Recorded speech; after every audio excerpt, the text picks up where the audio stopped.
As I'm sure everybody knows by now, back in February on Pokemon Day, Pokemon Legends ZA was announced. A new Legends title taking place in the Kalos region. This announcement has had a lot of people revisiting Generation 6 and what the Kalos region has to offer. And if you're built differently, you visited the Kalos region 2 months before Legends ZA was announced. I'm joking, but truly I cannot believe that happened. With Pokemon Worlds around the corner, a lot of people have been speculating whether or not we'll get some new Legends news soon. So what better time than now to do a little bit of exploring in the Kalos region, like exploring the post-game. I'm gonna be honest here, I am not much of a post-game person. I really have no idea why. Growing up, I was always like this as well, and in adulthood, I'm the same. It's a red flag, I know. Anytime I beat a game, unless I really loved it, I never really bothered with post-game content. I played a lot of the Emerald post-game and the Platinum post-game, as well as some of the post-game in the Mystery Dungeon series, but that is really it. I find that once I finish the main story, I normally feel satisfied enough to just stop there unless a game really has me wanting more. Unfortunately, Pokemon X didn't really have me wanting more when I was younger. After I beat the league and AZ was reunited with his long-lost Pokemon,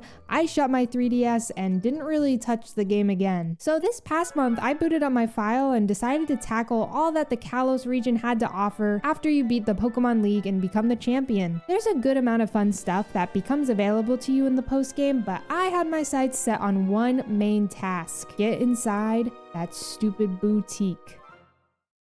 The first thing I did was check out Kalos City and the Friend Safari. In fact, I already made a whole video about this. Before the 3DS online server shut down, I hosted a week of Friend Safari over on my Twitch channel, twitch.tv/partyarly, where everyone would add each other's 3DS friend codes in order to unlock all sorts of Pokemon in their Friend Safaris. It was a really fun week, and I will link the video on the screen if you'd like to check it out. Also in Kalos City is the Battle Maison. If you know me, then you know I'm not really a battler. I still enjoy watching it for sure. I've just never really taken the time to learn and enjoy it myself. Still, I did a few battles here and there, but I never really did much with the battle facilities in Pokemon games to begin with. I enjoyed the Battle Frontier in Emerald just because the area was so epic and each building had its own gimmick, but I never really gave things like the Battle Subway or Battle Tower a chance. After a few battles at the Maison, your rival becomes available to battle in the back of Kalos City, and after that battle, they'll tell you to talk with Professor Sycamore in Anastar City. There you will be able to upgrade your Mega Ring and explore the Kalos region in search of other Mega Stones scattered throughout the region. Something interesting about these Mega Stones is that they're only available during Twilight, which is from 8 p.m. to 9 p.m. in your game. This is when the game looks the prettiest, and it was neat to explore the region and search for the stones while the sky was a beautiful pink and purple. I also enjoyed revisiting areas I normally wouldn't have gone back to. After I collected a few Mega Stones, I started probably the best part of the Pokemon X and Y postgame, which involves one of my favorite characters in the Pokemon franchise, Looker. Once you step foot in Lumio City after powering up your Mega Ring, you receive a mysterious call from a stranger telling you to meet them at the Looker Bureau. There you meet Looker and become his partner in fighting crime within the city. I had no idea that this side adventure existed. Also, can I just say, this postgame quest is the perfect thing to do or redo before Legends ZA. The missions that Looker has you go on really makes you explore the city and visit places that I personally would have never really given much attention to. When you're first introduced to Looker, he has you go around the city looking for Looker tickets to prove you're a worthy partner and trainer. These tickets were all over the place, which helped remind me how much stuff is packed into this city. I got lost probably a million times, give or take. A common complaint I've heard about when it comes to Legends ZA is that the game is mainly going to take place in Lumio City, therefore it's going to be small and boring with little to no exploration. First of all, the game hasn't even come out yet. And also, we have not even seen any footage of the game yet. Who knows, maybe it'll end up being true, but I think that going back and really taking the time to explore Lumio City and all of the various businesses and attractions the city has to offer might change your mind. How many cafes do you think Lumio City has? Is it 8, 10, 12, or 15?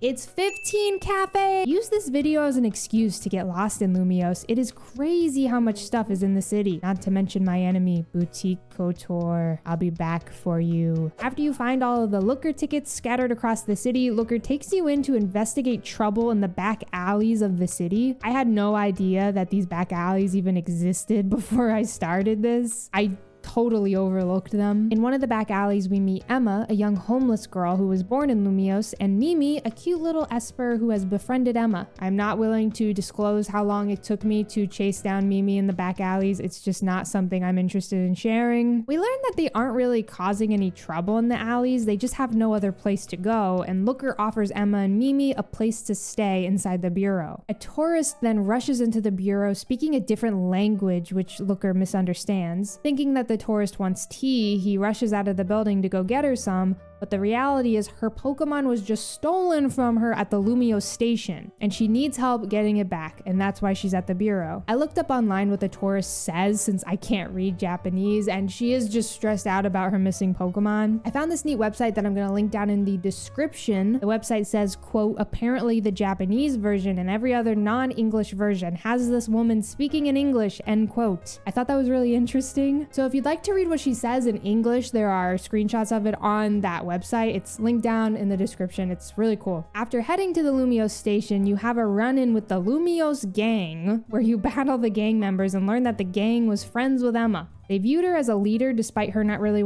having any part in the gang. Emma and the gang make amends. I believe the stolen Pokemon is reunited with the tourists. Everyone's happy, it's back to the bureau. But things start to get interesting when Looker tells us about some vandalism that has just taken place the night before in the museum. Once again, this Looker side quest gives us a chance to actually explore the sites in Lumiose. I really enjoy museums in Pokemon games, so it was nice to visit this one and explore it a bit. Though I do wish that the audio guides were actually audio guides. We check out the vandalized artwork and head to the alleys once again because that's apparently where the criminal ran off to. It's interesting how much these alleys are used in the Looker quest. I kind of wish this part of the story took place literally anywhere else in the city, but it's okay. We're back. We fight this suspicious lady in a weird robotic suit, and Mimi has a really strong reaction towards the woman, hinting that it's Emma who's actually inside the suit. Then the woman freaking punches Looker in the gut. Probably the most violent thing I've seen happen in a Pokemon game ever. Maybe probably not actually, but that was crazy. And then she has like superhuman strength and she jumps out of frame and we do not know if it's Emma or not. Emma then calls us and tells us that someone at the hotel would like to speak with us for some reason. I don't know.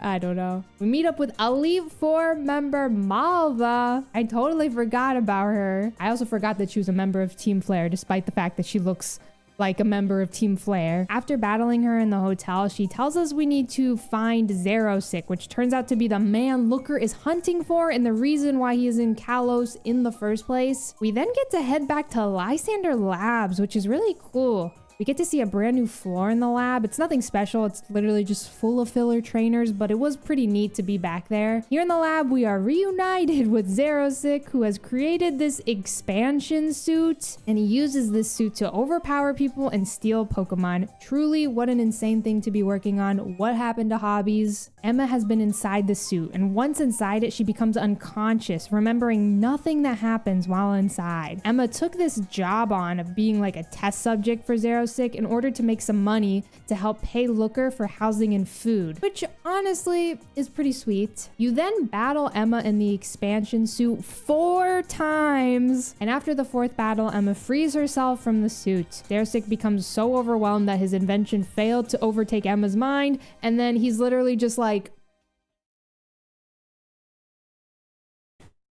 lock me up. I feel like this man is not the type of person to take defeat so easily like that, but whatever. And that's basically the Looker story. It really was a wholesome and heartfelt story about second chances and always seeing the good in people. And I'd highly recommend playing it if you haven't. I kept this recap a little vague just in case you haven't played it before, because honestly, I would recommend playing through it. I also feel like I've never really heard people talk about this post-game quest, which is interesting. I feel like it's a little underrated. My biggest complaint was definitely having to wander around the same few alleys in the city, but other than that, it really was a good, fun story and I enjoyed it. And I wonder if we'll see anything related to it in Legends ZA. Probably not.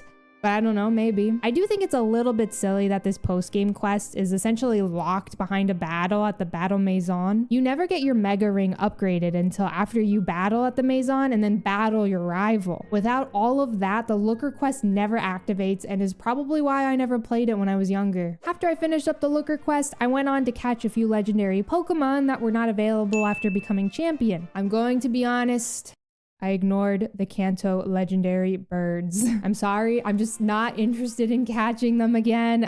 I'm just not interested in a roamer. But I did go catch Mewtwo and Zygarde. I don't even really want to get into the conversation about Zygarde and how disappointing his appearance is in the game. It's something that is talked about a lot, and I think we all can come together and collectively say that, you know, Zygarde deserved better. Instead, I want to just look forward to Legends ZA because there is no way that Zygarde's presence is any worse than it is in X and Y. I am so excited to see what Legends ZA gives us when it comes to Zygarde and also just the history of Kalos. There is so much history to be explored and I cannot wait. And that's about it for everything I did in the post-game in Pokemon X. The Looker Bureau side quest is definitely the highlight, I think, of the post-game. Of course, there's all sorts of other stuff you can do after you beat the game as well, like exploring other battle facilities, growing some berries, collecting all the outfits, even finishing your decks. If you want to get back into the Kalos headspace, I would very much recommend picking up your copy and exploring a little bit. Oh my god, yes, and also I forgot this place. You literally cannot get into this stupid fancy boutique in Lumio City unless you're stylish enough. And in order to increase your stylishness, you can do a bunch of various things, including restaurant battles, taking cabs, purchasing clothing items in shops, and helping out at the hotel. Checking back with the boutique is the best way to check how stylish you've become. If you really explore Lumios and do things that the city has to offer, you're definitely able to get your style points up. You could also get discounts in shops and restaurants, as well as unlock items and special furfurrow trims